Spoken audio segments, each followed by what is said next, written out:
Hello guys and welcome for another New World video. Today the topic of discussion will be the most famous and also most used word in the New World scene for the last 2 years, even more than 2 years, and that's BIS or BIS or best in slot.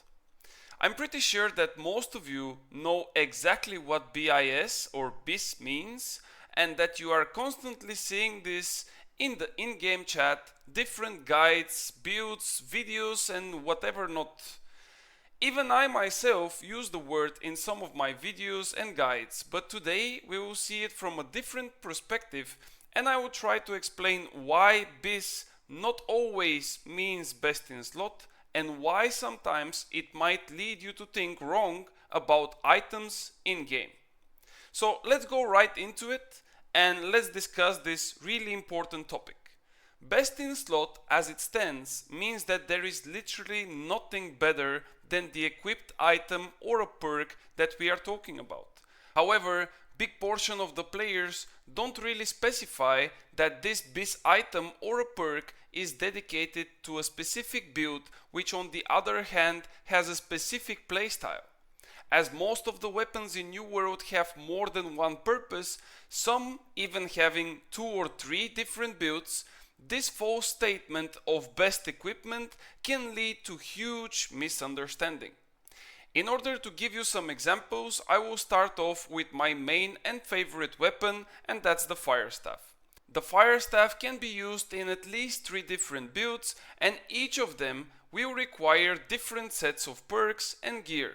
The StatPad mage build, for example, would rely on high damage and good amount of cooldown from refreshing perks. In order to achieve that, you would need to pick the correct perks and skills for the weapon, but the big deciding factor would be your secondary weapon. If you run Ice or Void Gauntlet, for example, you will face a lot of issues with your mana management, which will affect your damage output.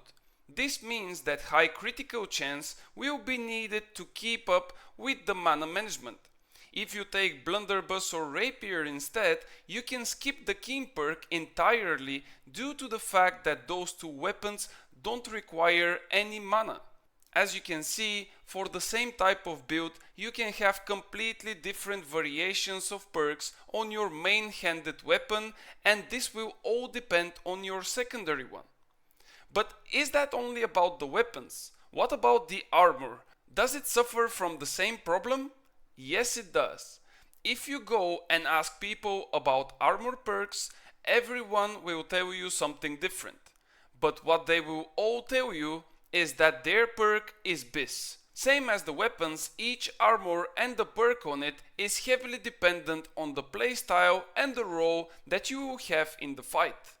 It goes even further to know the type of the enemies that you will face and the possible type of damage that they will have. Stating that one perk is BIS is wrong. Stating that one perk is BIS for specific build is correct. Let me give you an example on this one as well. Lately, we all know that the Frigid Dawn set from the new expedition is considered by many as best in slot. Some people, however, are saying that this is false and that the Depth set, which drops from mutation with Elemental Aversion, Shirking Fortification and Random third perk, is best. Now, I like both sets and for me there is no clear winner. But in order to give you the right perception of the things, let's imagine the following. You are playing a heavy flamethrower with anti-heal build. Your main and only goal is to apply pressure and make people mad. If you have Shirking Fortification, this would mean that you constantly have to dodge in order to proc and keep a good uptime of the perk, so it would be useful for you. Keep in mind as well that Shirking Fortification can be removed by enemy Void Gauntlets nearby, which makes it even harder to keep up with the time. However, even if you manage, if you do so, your main ability, which is the flamethrower, will not have that much uptime, meaning that you will lose a lot of value in damage and of course anti-heal. In that same case, if you have enchanted ward, you would not care at all about the enemies and you will only need to dodge the heavy crowd control attacks such as shockwave, gravity well, scream and so on. Enchanted ward also cannot be removed by the enemy void gauntlet, so it would make your job even easier if you run that specific build. Now let's take the same example of perks, but this time the class that we will take a look at is a bruiser or a frontline dex player. As we know, those classes rely heavily on dodges in order to make animation cancel for their attacks and abilities. There, the value of the output damage will not drop, but instead it will go even higher due to the fact that animation cancels will provide faster damage output. This means that shirking fortification will be way better than the enchanted ward due to that fact, and even that the void gauntlet would be able to strip it off, the fortification effect will be reapplied quite fast afterwards. I can go on and on for almost all the perks in the game and for all classes as well, but I believe that this is not needed and that you understand the whole point.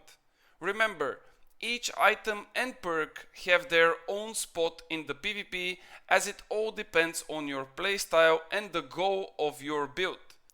There is no such thing as best in slot in general, but for sure there is best in slot for a specific build. Whenever you see somewhere that someone is telling you that his item or perk are BIS, stop for a second and think about it. Do you actually need that item? Do you use the perks on that item? Will it improve your gameplay and playstyle, or you are just following blindly what the others are saying? I hope that this will clear the water for some of the new players out there, and if you have any questions or you are not agreeing with something, feel free to reach me.